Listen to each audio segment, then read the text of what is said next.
അപ്പോൾ അടുത്തത് മാത്തമാറ്റിക്കൽ ഇൻഡക്ഷനിൽ നമുക്ക് എന്തുണ്ട്, ഇപ്പൊ നമ്മൾ നേരത്തെ കണ്ട ടൈപ്പ് ഓഫ് പ്രോബ്ലംസ് മാത്രമല്ല, ഇപ്പൊ ഇത് 3 മാർക്കിന് എക്സാമിന് ചോദിച്ച ക്വസ്റ്റ്യൻ ആണ്. n ഗ്രേറ്റർ ദാൻ 2n എന്നുള്ളത് മാത്തമാറ്റിക്കൽ ഇൻഡക്ഷൻ വഴി പ്രൂവ് ചെയ്യാൻ പറഞ്ഞു. അപ്പൊ നമ്മൾ എങ്ങനെയാണ് പ്രൂവ് ചെയ്യുക? ആദ്യം p of 1 is true. അപ്പൊ നമുക്ക് എന്ത് കിട്ടും? 1 ഗ്രേറ്റർ ദാൻ 2, അത് കറക്റ്റ് ആണ്. അപ്പൊ p of 1 എന്താണ്? ട്രൂ ആണ്. അടുത്തത് ഇൻഡക്റ്റീവ് സ്റ്റെപ്പിൽ assume that p of k is true, we have to prove. നമ്മൾ എന്താ പ്രൂവ് ചെയ്യേണ്ടത്? k plus 1 ഇത് എങ്ങനെയെങ്കിലും ട്രൂ ആണെന്ന് കാണിക്കണം. അപ്പോൾ ഈ n ഉള്ളിടത്ത് k ഇട്ട് കൊടുക്കുമ്പോൾ നമ്മുടെ അസംഷൻ എന്താണ്? k assume that k less than 2 raised to k. ഇതെന്താണ്? ഇത് ട്രൂ ആണ്. നമുക്ക് എന്താണ് ഇനി കാണിക്കേണ്ടത്? k plus 1 less than 2 raised to k plus 1ലേക്ക് നമ്മൾ എങ്ങനെയെങ്കിലും ഇതിനെ എത്തിക്കണം. ഓക്കെ, അപ്പൊ ഞാൻ എന്ത് ചെയ്തു? p of k plus 1 equal to ഇതാണ് നമ്മുടെ എയിം. അപ്പൊ ഞാൻ ആദ്യം എന്ത് എഴുതി? k plus 1 എഴുതി. ലെസ് ദാൻ k-നേക്കാളും വലുതാണ് ആര്? 2 raised to k. അത് നമ്മുടെ അസംഷനിലുള്ളതാണ്. അപ്പൊ ഞാൻ എന്ത് ചെയ്തു? 2 raised to k plus 1 അങ്ങോട്ട് എഴുതി. ഇവിടുത്തെ 1 അതുപോലെ തന്നെ എഴുതി. k-നേക്കാളും വലുതാണ് 2 raised to k. എനിക്ക് ആക്ച്വലി എന്താ പ്രൂവ് ചെയ്യണ്ടേ? 2 raised to k into 2 എന്നല്ലേ പ്രൂവ് ചെയ്യണ്ടേ? കാരണം ഇതിനെ സ്പ്ലിറ്റ് ചെയ്യുമ്പോൾ നമുക്ക് എങ്ങനെ എഴുതാം? 2 raised to k plus 1നെ സ്പ്ലിറ്റ് ചെയ്യുമ്പോൾ 2 raised to k into 2 എന്ന് എഴുതാം. അതായത് എന്താണ്? 2 raised to k plus 2 raised to k-യിലേക്ക് നമ്മൾ കാര്യങ്ങൾ എത്തിക്കണം. അപ്പൊ എന്തായാലും 1-നേക്കാളും വലുതല്ലേ 2 raised to k എന്ന് പറയുന്നത്? അപ്പൊ is greater than 2 raised to k plus 2 raised to k. ഇവിടെ എന്തുണ്ടായിക്കണേ? 2 times 2 raised to k. ഇതിന് എനിക്ക് എങ്ങനെ എഴുതാം? 2 raised to k plus 1. അപ്പോ എന്താണ്, എന്തിലേക്കാണ് എത്തിക്കേണ്ടതെന്ന് ആദ്യം കണ്ടുപിടിച്ചിട്ട് ഇത് സൈഡിൽ ചെയ്ത് നോക്കുക, ഏത് പ്രോബ്ലം വന്നാലും. എന്നിട്ട് നമ്മൾ അങ്ങോട്ട് എത്തിക്കുക. അപ്പൊ ഇവിടെ 1-നേക്കാൾ വലുതാണ് 2 raised to k എന്നുള്ള ബോധത്തിലാണ് നമ്മൾ എന്ത് ചെയ്തേക്കുന്നത്? ഈ പ്രൂഫ് ചെയ്തിട്ടുള്ളത്. ഇത് 3 മാർക്കിന് നമ്മുടെ എക്സാമിന് ചോദിച്ചിട്ടുണ്ടായിരുന്നു. ഇനി അടുത്ത question, what are the steps in strong mathematical induction? How it is different from ordinary induction? 4-5 മാർക്കിന് മെയ് 2025 ചോദിച്ച ക്വസ്റ്റ്യൻ ആണ്. അപ്പൊ നമ്മൾ സ്റ്റെപ്സ് ഇൻ സ്ട്രോങ് ഇൻഡക്ഷൻ എഴുതുക. ഫസ്റ്റ് എഴുതരുത്, കറക്റ്റ് ആയിട്ട് സ്റ്റെപ്പ് എഴുതുക. ബേസിക് സ്റ്റെപ്പ്, ഇൻഡക്റ്റീവ് സ്റ്റെപ്പ്, അതിലെ അസംഷനില് എന്തുണ്ടാവും? എല്ലാം, അതായത് 1 മുതൽ k വരെ എല്ലാവർക്കും ഇത് ട്രൂ ആണ് അസ്യൂം ചെയ്യും എന്നുള്ള കാര്യമൊക്കെ അവിടെ എഴുതാം. എന്നിട്ട് ഇവിടെ എന്ത് ചെയ്താ? ഡിഫറൻസ് ആണ് പറയുന്നത്. Ordinary induction assume that statement is true four only n equal to k to prove n equal to k plus 1. But strong induction എന്താ ചെയ്യുന്നത്? അസ്യൂം ചെയ്യണത് എല്ലാ വാല്യൂസ് അപ് ടു k ഈ റിസൾട്ട് ഹോൾഡ് ചെയ്യും എന്ന് നമ്മൾ അസ്യൂം ചെയ്യുന്നുണ്ട്. അതാ മാത്രമാണ് ഇതിന്റെ ഒരു ഡിഫറൻസ്. പിന്നെ ആ സ്റ്റെപ്പ് ഞാൻ കീയില് ഉണ്ടായിരുന്നത്, നമ്മുടെ ആൻസർ കീയിൽ ഉണ്ടായിരുന്നത് കൊടുത്തതാണ്.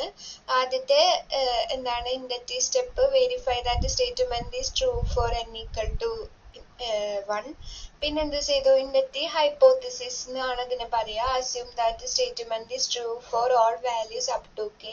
അതായത് p of 1, p of 2 etc. p of k are true. Inductive step എന്ന് പറയുന്നത് use above assumption to prove statement is true for k plus 1. ഇത് ഒറ്റയ്ക്കല്ലേ നമ്മൾ പറയാറ്. Inductive hypothesis assume that p of k is true, then we have to prove p of k plus 1 is true. അതിനെ ഒന്ന് split ചെയ്തിട്ടായിരുന്നു കീയില് കൊടുത്തിട്ടുണ്ടായിരുന്നത്. ഇപ്പോ തീരെ ഇങ്ങനെ എഴുതാൻ പറ്റാത്ത ആൾക്കാർ അങ്ങനെ എഴുതണ്ട. ഇത് വലിയ ബുദ്ധിമുട്ടൊന്നുമില്ലല്ലോ, കീയിലുള്ള പോലെ എഴുതാ നല്ലത്. പിന്നെ മെയ് 2025, അത് നിങ്ങളുടെ സീനിയേഴ്സിന് 4 മാർക്കിന് ചോദിച്ച ക്വസ്റ്റ്യൻ ആണ്. Use mathematical induction to prove 7 raised to n plus 2 plus 8 raised to 2n plus 1 is divisible by 57 for every non-zero negative integers n. അപ്പോ ഇത് പറയുകയാണെങ്കിൽ നോൺ സീറോ നെഗറ്റീവ്, ഇതിപ്പോ ഞാൻ p of 1ലാണ് ബേസിക് സ്റ്റെപ്പിൽ ചെയ്തേക്കുന്നത്. ഇപ്പൊ നോൺ സീറോ നെഗറ്റീവ് ഇൻറ്റീജേഴ്സ് എന്ന് പറഞ്ഞ സ്ഥിതിക്ക് എന്തിലാണ് തുടങ്ങണ്ടത്? സീറോയില് തുടങ്ങണതായിരിക്കും കുറച്ചും കൂടി നല്ലത്. അപ്പൊ ഇതിന്റെ കീയില് വന്നത് P(1) ഒക്കെയാണ്. ഇപ്പൊ ഒരു കുട്ടി P(0)ല് തുടങ്ങിയാലും അതിനും മാർക്ക് കിട്ടും. ഇപ്പൊ കീയിലാണല്ലോ P(1) വന്നേക്കണേ, അപ്പൊ അതിനും മാർക്ക് കിട്ടും. അപ്പൊ എന്തായാലും ആ വേർഡിനെ നമ്മൾ ശ്രദ്ധിക്കാം. നോൺ സീറോ നെഗറ്റീവ് ഇൻറ്റീജേഴ്സ് എന്ന് പറഞ്ഞു കഴിഞ്ഞാൽ നമുക്ക് P(0)ലൊന്ന് ചെയ്ത് നോക്കാം. ഓക്കെ, ഇപ്പൊ ഇവിടെ ഞാൻ കീ പ്രകാരം എഴുതിയോണ്ടാട്ടോ ഇവിടെ P(1) എന്ന് വന്നിട്ടുള്ളത്. ഈ P(n) എന്ന് പറയുന്നത് ഈ സാധനമാണ്. 7n+2 + 8(2n+1) is divisible by 57 is divisible by 57 എന്നാണുള്ളത്. divisible by 57.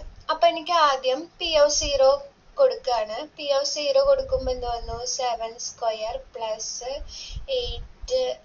8. 7² value എന്താണ്?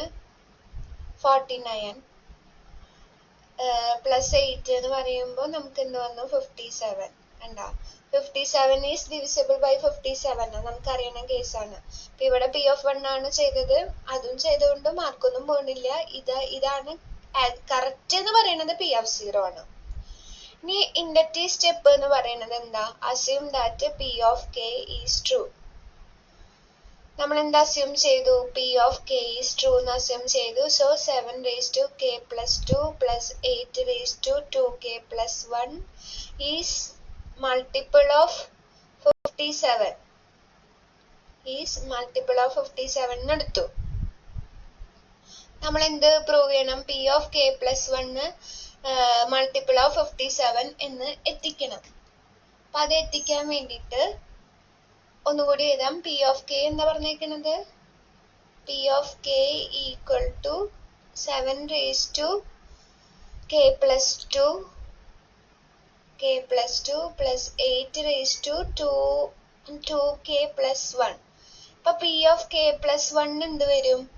P(k+1) എന്ന് പറയുമ്പോൾ 7+k+3 + 8 ഞാൻ പറഞ്ഞിട്ടുണ്ട് 2k+1 ഒക്കെ വരുമ്പോ അതൊന്ന് എഴുതി നോക്കാം. 2k+2 എന്ന് വരും ഈ ഒരു ടേം. അപ്പൊ 8(2k+3) എന്നാണ് നമുക്ക് കിട്ടുന്നത്. ഇത് മൾട്ടിപ്പിൾ ഓഫ് 57 എന്ന് കാണിക്കണം. ഓക്കെ, അപ്പൊ ഇത് കാണിക്കാൻ വേണ്ടിയിട്ട് ഇവിടെ ഓൾറെഡി ഉണ്ടായിരുന്നത് എന്തായിരുന്നു? 7k+2 ആയിരുന്നു ഉണ്ടായിരുന്നത്. ഇപ്പൊ നമുക്ക് ഇവിടെ ഉള്ളത് ഏതാ? 7k+3. അപ്പൊ P(k)ന്റെ പോലെ P(k+1) എഴുതാൻ നോക്കുക. അപ്പൊ എന്ത് കിട്ടും? 7 × 7k+2 പ്ലസ് P(k)ന്റെ പോലെ P(k+1) എഴുതുമ്പോൾ നമുക്ക് ഇവിടെ എന്ത് വരും? 8(2k+1) × 8² എന്നല്ലേ വരിക? കാരണം ഇവിടെ +3 ആയിരുന്നു, ഇവിടെ +1 ആണ്. അപ്പൊ ബാക്കി ആരുണ്ട്? 8² ഉണ്ട്. അപ്പോ ഇവിടെ വരെ എത്തി. 8² വാല്യൂ ആണ് നമുക്കറിയാം 64. 7ന്റെ വാല്യൂ 7 തന്നെ. ഇനി ഇവിടെ നമുക്ക് എന്ത് ചെയ്യാം? ഈ 64നെ നമ്മൾ സ്പ്ലിറ്റ് ചെയ്യാണ്. നമുക്ക് എന്തിന്റെ മൾട്ടിപ്പിൾ ആണെന്ന് കാണിക്കണ്ടേ? ഏതിന്റെ മൾട്ടിപ്പിൾ ആണെന്ന് കാണിക്കേണ്ടത്? 57ന്റെ മൾട്ടിപ്പിൾ ആണെന്നല്ലേ കാണിക്കേണ്ടത്, അല്ലെ? അപ്പൊ 57ന്റെ മൾട്ടിപ്പിൾ ആണെന്ന് കാണിക്കാൻ വേണ്ടിയിട്ട് 64 = 57 + x. അപ്പൊ 64 - 57 ചെയ്യുമ്പോൾ നമുക്ക് ആ എക്സിന്റെ വാല്യൂ എന്താന്ന് കിട്ടും? 7 എന്ന് കിട്ടും. അപ്പൊ ഈ 64നെ സ്പ്ലിറ്റ് ചെയ്യുന്നത് ഇങ്ങനെയാണ്. 7 × 8(2k+1) + 57 × 8(2k+1) എന്ന് പറഞ്ഞിട്ട് സ്പ്ലിറ്റ് ചെയ്തു. ഞാൻ എന്ത് ചെയ്തു? 64നെ എനിക്ക് കാണിക്കേണ്ടത് 57ന്റെ മൾട്ടിപ്പിൾ ആണെന്നാണ്. അപ്പൊ 57ന്റെ മൾട്ടിപ്പിൾ ആണെന്ന് കാണിക്കാൻ വേണ്ടിയിട്ട് 57 പ്ലസ് എന്ത് ചെയ്താലാണ് 64 കിട്ടാന്ന് നോക്കി. 57 + 7 ചെയ്താലാണ് എന്താണ് 64നെ കിട്ടിയെന്ന് മനസ്സിലായി. അപ്പൊ ഞാനത് അങ്ങനെ എഴുതി. 7 × 8(2k+1) + 57 × 8(2k+1). അപ്പൊ ഞാനിവിടെ നോക്കിയപ്പോ രണ്ട് ടേംസിൽ 7 ഉണ്ട്. അപ്പൊ ആ 7 കോമൺ ആയി എടുത്തു. അപ്പൊ എനിക്ക് എന്ത് വന്നു? 7k+2 + 8(2k+1) വന്നു. ബാക്കി എന്ത് വന്നു? 57 × 8(2k+1). ഇതെന്തായാലും മൾട്ടിപ്പിൾ ഓഫ് 57 അല്ലെങ്കിൽ ഡിവിസിബിൾ ബൈ 57 അല്ലേ? കാരണം എന്താ, ഇവിടെ 57 എന്നുള്ള നമ്പർ ഉള്ളത് കൊണ്ട്. ഇത് നമ്മുടെ അസംഷൻ പ്രകാരം 7k+2 + 8k+2k+1 വന്നിട്ടുണ്ട്. അതുകൊണ്ട് അതും ഡിവിസിബിൾ ബൈ 57 ആയിരിക്കും. അതേ മോഡലിലുള്ള ഒരു ക്വസ്റ്റ്യൻ ആണ് 21 divides 4n+1 + 5(2n - 1) whenever n is a positive integer. അപ്പൊ ഇത് പ്രൂവ് ചെയ്യാൻ വേണ്ടിയിട്ട് ഞാൻ p of n എന്ന് പറഞ്ഞിട്ട് ഇത് എഴുതി. ബേസിസ് സ്റ്റെപ്പിൽ ഞാൻ എന്ത് കൊടുത്തു, p(1) എന്ന് കൊടുത്തു. അപ്പൊ n ന് 1 കൊടുക്കുമ്പോ എന്ത് വന്നു, 4(1 + 1) എന്ന് പറഞ്ഞാൽ 4² പ്ലസ് 5n ന് 1 കൊടുക്കുമ്പോ 2 - 1 എന്ന് പറഞ്ഞാൽ 5. 16 + 5 നമുക്ക് എന്ത് കിട്ടി, 21 കിട്ടി. n is a positive integer എന്ന് പറഞ്ഞിട്ടുണ്ട്, അതുകൊണ്ടാണ് n ന് 1 കൊടുത്തിട്ടുള്ളത്. അപ്പൊ 21 is divisible by 21. നമുക്ക് മനസ്സിലായി p of 1 is true. ഇനി അടുത്തത് ഞാൻ എന്ത് ചെയ്തു, അസ്യൂം ചെയ്തു p of k is true. അതായത് p of k എന്ന് പറയുന്നത് 4k+1 + 5(2k - 1) is divisible by 21 എന്നെടുത്തു. അടുത്തത് p of k+1 ആ. അപ്പൊ k ന്റെ അവിടെ k+1 കൊടുക്കുമ്പോ k+2 4k+2 + 5(2k) നോക്കൂട്ടോ, 2k - 1 ന്റെ അവിടെ k ന് k+1 എന്ന് കൊടുക്കുമ്പോ നമുക്ക് എന്താ വന്നേ, 2k+1 എന്നാണ് വരുന്നത്. 5(2k+1) കിട്ടി. ഞാൻ എന്താ പറഞ്ഞിട്ടുള്ളത്, ഈ p of k ന്റെ പോലെ p of k+1 ആക്കണം. അപ്പൊ ഇവിടെ 4k+2 ആണ്, അവിടെ 4k+1 ആണ്. അത് നമുക്ക് സ്പ്ലിറ്റ് ചെയ്യുമ്പോ എങ്ങനെ കിട്ടും, 4 × 4k+1. ഇവിടെ നമുക്ക് 5(2k - 1) ആണ്. 5(2k+1) 2k - 1 എന്നാക്കുമ്പോ ആരാ അഡീഷണലി വരും, 5² വരും. 5² വാല്യൂ എന്താണ്, 25 ആണ്. അപ്പൊ നമ്മൾ ഇവിടെ വരെ എത്തി. നമുക്ക് എന്താ കാണിക്കേണ്ടത്, ഡിവിസിബിൾ ബൈ 21 ആണ്. അപ്പൊ 25 = 21 + 4 സ്പ്ലിറ്റ് ചെയ്യണം. അപ്പൊ ഞാൻ അങ്ങനെ ചെയ്തു. 4 ഈ 25 എങ്ങനെ സ്പ്ലിറ്റ് ചെയ്തു, 4 + 21 എന്നുള്ള രീതിക്ക് ഇതിനെ സ്പ്ലിറ്റ് ചെയ്തു. അപ്പൊ ഈ ടേംസിൽ ആരാണ് കോമൺ ആയിട്ടുള്ളത്, 4 കോമൺ ആയി എടുത്തു കഴിഞ്ഞാൽ ബാക്കി എനിക്ക് എന്ത് വരും, 4k+1 + 5(2k - 1). അത് നമ്മുടെ അസംഷൻ പ്രകാരം നമുക്ക് എന്താണെന്നറിയാം, ഡിവിസിബിൾ ബൈ 21 എന്നറിയാം. ബാക്കി ഇവിടെ ഓൾറെഡി 21 പുറത്തുള്ളത് കൊണ്ട് ഇതും ഡിവിസിബിൾ ബൈ 21 എന്ന് പറഞ്ഞിട്ട് നമുക്ക് അവിടെ ആൻസർ കിട്ടി. ഇതിന്റെ സെയിം മോഡൽ തന്നെയാണ് ഇത്.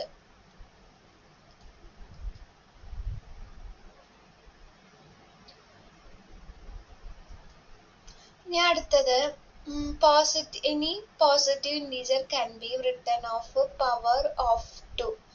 ഡിസ്റ്റിന്റ് പവർ ഓഫ് 2 ബൈ എന്ത് മെത്തേഡ്, സ്ട്രോങ് ഇൻഡക്ഷൻ ആണോ?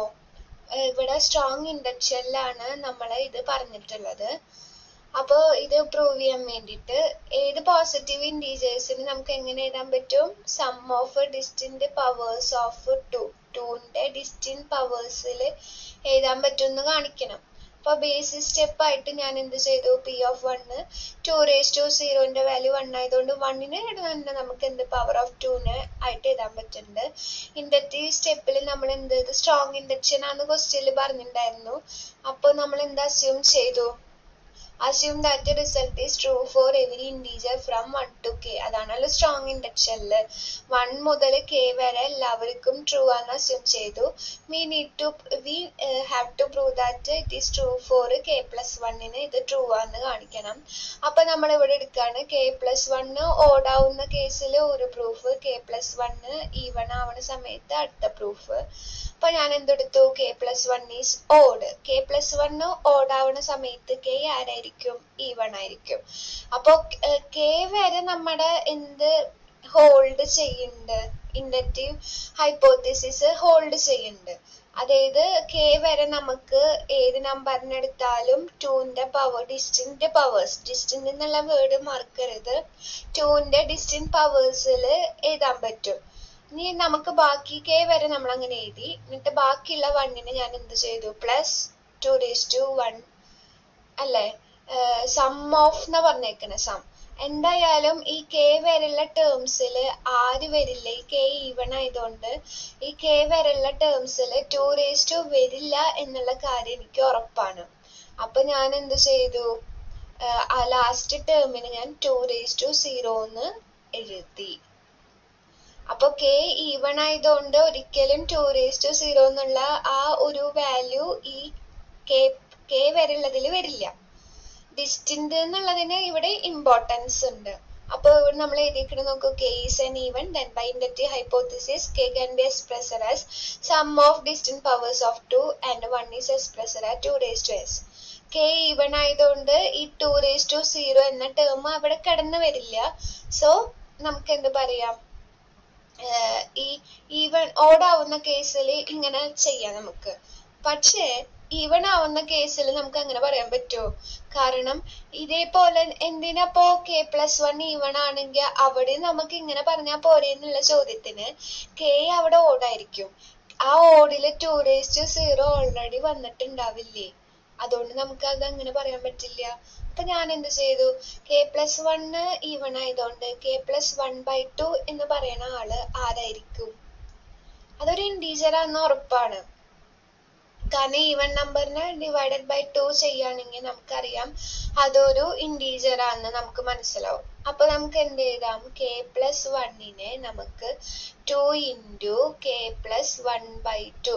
നമ്മുടെ അസംഷൻ പ്രകാരം നമുക്ക് എന്ത് ചെയ്യാം, ബൈ അവർ അസംഷൻ ഇങ്ങനെയാണുള്ളത്, ബൈ അവർ ഇൻഡക്റ്റീവ് ഹൈപ്പോത്തിസിസ് അങ്ങനെ തന്നെ പറയാം നമുക്ക്. ബൈ അവർ ഇൻഡക്റ്റീവ് ഹൈപ്പോത്തിസിസ് k+1/2നെ നമുക്ക് എങ്ങനെ എഴുതാം, can be expressed as distinct. ആ ഡിസ്റ്റിന്റ് എന്നുള്ള വേർഡിന് ഇമ്പോർട്ടന്റ് ഉണ്ട്. can be expressed as distinct powers of ആര്, distinct powers of 2 ആണല്ലോ. അപ്പൊ ഞാൻ അതിനെ വിളിക്കുകയാണ് 2⁻n1 + 2⁻n2 + etc 2⁻nk എന്ന് പറഞ്ഞിട്ട് ആരേനെ എഴുതി k+1/2ന് ഞാൻ എഴുതിന്ന് വിചാരിക്കുക. എന്നിട്ട് എന്ത് പറയാ, n1 n2 etc nk ആറ് ഡിസ്റ്റിന്റ്, അവരെല്ലാം എന്താണ്, ഡിസ്റ്റിന്റ് ആണ്. അങ്ങനെയാണെങ്കിൽ ഞാൻ അവരെല്ലാം ഡിസ്റ്റന്റ് ആന്ന് പറഞ്ഞല്ലോ. ഇനി എനിക്ക് വേണ്ടത് k+1നെയാണ്. അപ്പൊ k+1നെ കിട്ടാൻ വേണ്ടിട്ട് എന്ത് ചെയ്താൽ മതി, × 2 കൂടി ചെയ്താൽ മതി. അപ്പൊ 2 × 2⁻n1 + 2⁻n2 + etc 2⁻nk എന്ന് വന്നു. അപ്പൊ 2 × 2⁻n1 എന്ന് പറയുമ്പോ അവിടെ എല്ലാം എന്ത് വരും, n1 + 1 + n2 + 1 + nk + 1. അതായത് ഈ n1 etc nk വരെ ഡിസ്റ്റന്റ് ആണെങ്കിൽ അവര് +1 ചെയ്ത ആൾക്കാരും എന്തായിരിക്കും, ഡിസ്റ്റന്റ് ആയിരിക്കും. n1 + 1 n2 + 1 etc nk + 1 എല്ലാം ഡിസ്റ്റന്റ് ആയിട്ട് കിട്ടും നമുക്ക്. അപ്പൊ നമ്മൾ എന്ത് ചെയ്തു, k+1 ഓഡ് ആണെങ്കിലും k+1 ഈവൺ ആണെങ്കിലും നമുക്ക് ഏത് പോസിറ്റീവ് ഇൻറ്റീജേഴ്സിനെയും sum of distant powers of 2ൽ നമുക്ക് എഴുതാൻ പറ്റി. ഇനി സ്ട്രോങ് ഇൻഡക്ഷന്റെ 2 ക്വസ്റ്റ്യൻസും പിന്നെ ഇതിൽ തന്നെ ഒരു ഫാക്ടോറിയലിന്റെ മാത്തമാറ്റിക്കൽ ഇൻഡക്ഷന്റെ ക്വസ്റ്റ്യനും കൂടി നമുക്ക് ചെയ്യാനുണ്ട്.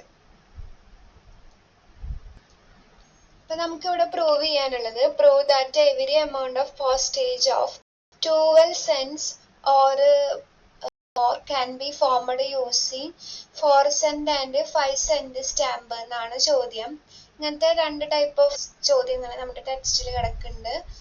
അപ്പോൾ അത് ചെയ്യാൻ വേണ്ടിയിട്ട് എന്ത് ചെയ്യണം, ആദ്യം 12നെ നമുക്ക് 4 × 5 മൾട്ടിപ്പിൾസ് ആയിട്ട് എഴുതാൻ പറ്റില്ലേ? അതെങ്ങനെയാണ്, 4 × 3 ഏത് 12 കഴിഞ്ഞിട്ട് 12 അല്ലെങ്കിൽ അത് കഴിഞ്ഞിട്ട് വരുന്ന നമ്പേഴ്സിനെ നമുക്ക് 4 × 5 ടേംസിൽ എഴുതാൻ പറ്റുമെന്ന് കാണിച്ചു കഴിഞ്ഞാൽ ഇങ്ങനത്തെ ക്വസ്റ്റ്യൻ കഴിഞ്ഞു. ഇത് നമ്മളുടെ ബൈ സ്ട്രോങ് ഇൻഡക്ഷൻ എന്നായിരുന്നു ഇങ്ങനത്തെ ക്വസ്റ്റ്യൻ ഉണ്ടാവും. Prove that every amount of postage of 12 cent or more can be formed using just 4 cent and 5 cent stamps. അപ്പൊ എനിക്ക് 12നെ ഞാൻ എങ്ങനെ എഴുതി, 4 × 3. അപ്പൊ ഞാൻ 4 cent സ്റ്റാമ്പ്സിൽ അത് എഴുതി. അടുത്ത ഇൻഡക്റ്റീവ് ഹൈപ്പോത്തിസിസ് പ്രകാരം നമുക്ക് എന്താ ചെയ്യാം, 12 മുതൽ k വരെ ഈ റിസൾട്ട് ഹോൾഡ് ചെയ്യുന്നുണ്ട്. നമുക്ക് കാണിക്കേണ്ടത് k+1ൽ ഈ റിസൾട്ട് ഹോൾഡ് ചെയ്യുന്നുണ്ടെന്ന് കാണിക്കണം. അപ്പൊ ഇത് കാണിക്കാൻ വേണ്ടിയിട്ട് ഞാൻ ഇവിടെ ചെയ്യുന്നത് എന്താ വെച്ചാ, കെ പ്ലസ് വണ്ണിൽ ഇത് ഹോൾഡ് ചെയ്യുന്നുണ്ടെന്ന് കാണിക്കണല്ലോ. അപ്പോ കെ പ്ലസ് 1 -4 ചെയ്തു. അപ്പൊ ഇതെന്താണ്? കെ ഇതൊരു എന്താണ്, ഒരു ടൈപ്പ് ഓഫ് എങ്ങനെയെങ്കിലും അങ്ങോട്ട് എത്തിക്കുന്നതാണ്. ഇപ്പൊ കെ പ്ലസ് 1 -4 ചെയ്യുമ്പോ എന്ത് കിട്ടും നമുക്ക്? കെ -3 എന്ന് കിട്ടി. അപ്പൊ നമ്മുടെ ഇൻഡക്റ്റീവ് ഹൈപ്പോത്തിസിസ് പ്രകാരം കെ -3ന് നമുക്ക് എന്തിന്റെ മൾട്ടിപ്പിൾസിൽ എഴുതാൻ പറ്റും? K -3 by inductive hypothesis k -3 can be expressed as 4 cent and 3 cent. ഇവിടെ 3 ആണോ 5 ആയിരുന്നു ഉണ്ടായിരുന്നത്? ക്വസ്റ്റ്യനില് 5 cent ആയിരുന്നു. അപ്പോ നമുക്ക് എന്ത് ചെയ്യാൻ പറ്റും? ഈ കെ -3ന് നമുക്ക് 4 സെന്റിന്റെയും 5 സെന്റിന്റെ, ഇതിന്റെ നോട്ടിൽ 3 നാട്ട കിടക്കണം, അത് നിങ്ങളൊന്ന് ശ്രദ്ധിക്കണം. 4 സെന്റിന്റെയും 5 സെന്റിന്റെയും മൾട്ടിപ്പിൾസ് ആയിട്ട് നമുക്ക് എഴുതാൻ പറ്റും എന്ന് മനസ്സിലായി.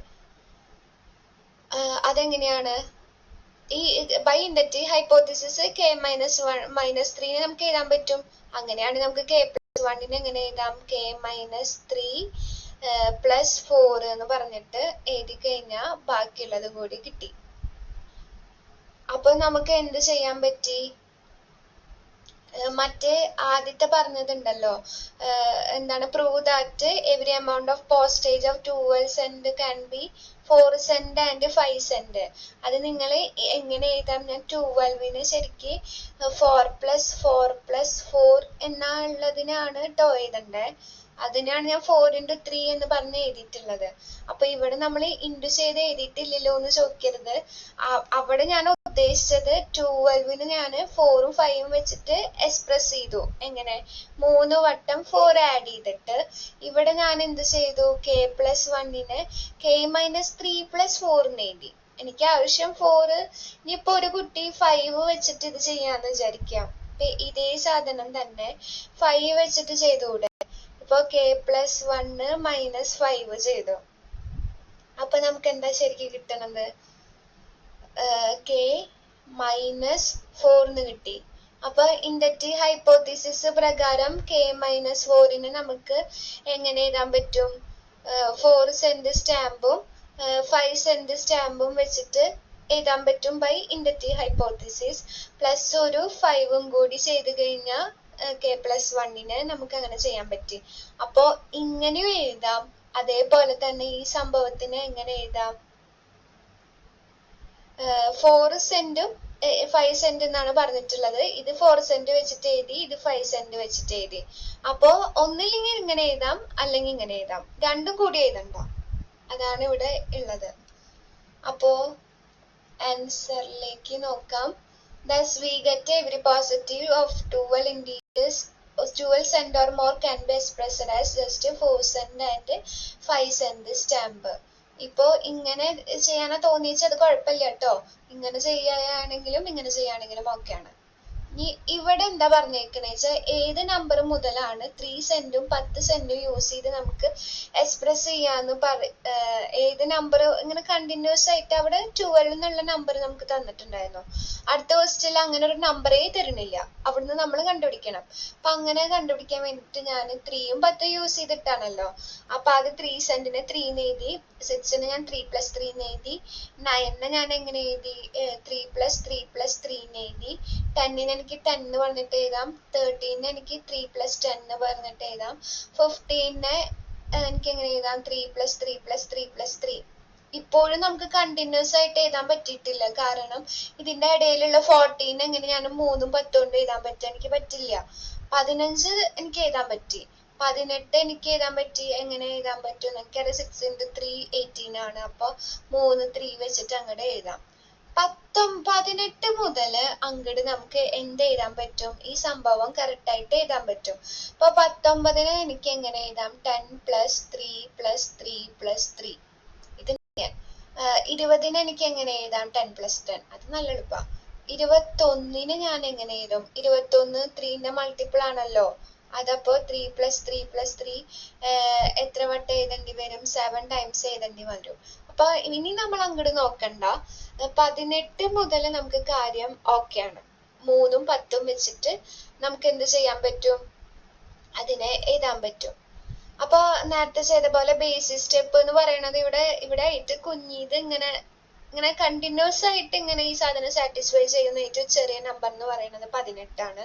അപ്പൊ 18ന് ഞാൻ 3+3+3+3 എഴുതി. ഇൻഡക്റ്റീവ് ഹൈപ്പോത്തീസിസ് പ്രകാരം ഞാൻ എന്താ അസ്യൂം ചെയ്തു, 18 മുതൽ k വരെ ഈ റിസൾട്ട് ഹോൾഡ് ചെയ്യുന്നുണ്ട്. നമുക്ക് പ്രൂവ് ചെയ്യേണ്ടത് k+1നെ എനിക്ക് ഈ റിസൾട്ട് ഹോൾഡ് ചെയ്യുന്നതെന്നാണ്. നമ്മുടെ നേരത്തെ പോലെയുള്ള ഒരു പരിപാടി ഇവിടെ ചെയ്യാണ്. എനിക്ക് k+1 -3 എന്നുള്ള വാല്യൂ എന്താന്ന് കണ്ടുപിടിച്ചു. അതെനിക്കറിയാം. ഇവിടെ 3ന് പകരം വേറൊരാളും കൂടി ഉണ്ടല്ലോ, 10. ഇവിടെ 10 ചെയ്താലും കുഴപ്പമൊന്നുമില്ല കേട്ടോ. അപ്പൊ k+1 -3 എന്ന് എഴുതി. ഇവിടെ നിന്ന് എനിക്ക് എന്ത് കിട്ടി, k-2 എന്ന് കിട്ടി. അപ്പൊ k-2 by inductive hypothesis k വരെ ഇത് സാറ്റിസ്ഫൈ ചെയ്യണ്ടല്ലോ. അപ്പൊ k-2 വരെ നമുക്ക് എന്ത് എഴുതാൻ പറ്റും, by inductive hypothesis k-2 can be expressed as 3 cent and 10 cent ആണ്. അങ്ങനെയാണെങ്കിൽ k+1നെ നമുക്ക് എങ്ങനെ എഴുതാം, k-2 + 3. കണ്ട, അപ്പൊ ഇവിടെ വീണ്ടും ആര് കയറി വന്നു, +3 കയറി വന്നു.